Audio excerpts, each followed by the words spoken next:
Hello everyone, welcome to our YouTube channel.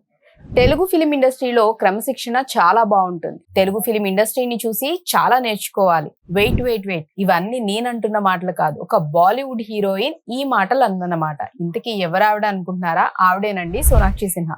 So Bollywood లో సోనాక్షి సిన్హా తెలియని వారంటూ ఉండరు. చాలా మూవీస్ లో హీరోయిన్ గా యాక్ట్ చేసి మెప్పించారని చెప్పాలి. అలాగే మన సౌత్ సైడ్ కూడా ప్రీవియస్ గా లింగా మూవీలో రజనీకాంత్ సరసన నటించి మెప్పించారు.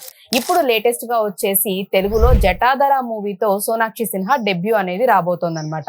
ఈ మూవీ నవంబర్ 7న గ్రాండ్ గా రిలీజ్ చేయబోతున్నారు. అండ్ ఇందులో చాలా కీ రోల్లో సోనాక్షి సిన్హా నటించబోతుంది. ఒక ప్రతినాయకి పాత్రలోనే ఆవిడ నటించడం జరిగింది. ఈవిడతో పాటుగా మన మహేష్ బాబు గారి వైఫ్ నమ్రతా శిరోద్కర్ గారి అక్క అయిన శిల్పా శిరోద్కర్ ఇందులో తను కూడా ఒక ప్రధాన పాత్రలో నటించారు కూడా.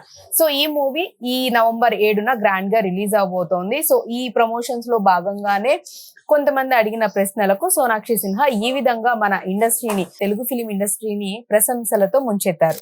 ఇక్కడ తెలుగు ఫిలిం ఇండస్ట్రీలో చాలా క్రమశిక్షణగా ఉంటారని, ముఖ్యంగా చూసుకున్నట్లయితే ఈ షూటింగ్ టైంలో కూడా చాలా బాగా అనిపించిందని తను చెప్పడం జరిగింది. అండ్ ఎస్పెషల్లీ టైమింగ్స్ విషయానికి వస్తే ఇక్కడ వచ్చేసి టాలీవుడ్ లో 10 to 6 అంటే ఆ 10 to 6 వరకు మాత్రమే షూటింగ్ అనేది అవుతుంది. బట్ బాలీవుడ్ లో చూసుకున్నట్లయితే అర్ధరాత్రి వరకు షూట్లు అవుతూ ఉంటాయి. బాలీవుడ్ ఇండస్ట్రీని మన తెలుగు ఇండస్ట్రీని రెండింటి మధ్య కంపారిజన్ చెప్తే చిన్న చిన్న తేడాలే ఉన్నాయి. అక్కడ కూడా ఈ టైమింగ్స్ విషయంలో కనుక మార్పులు వస్తే చాలా బాగుంటుందని చెప్పేసి మొత్తంగా సోనాక్షి సిన్హా మన తెలుగు ఫిలిం ఇండస్ట్రీని పొగడ్తలతో ముంచెత్తేసింది.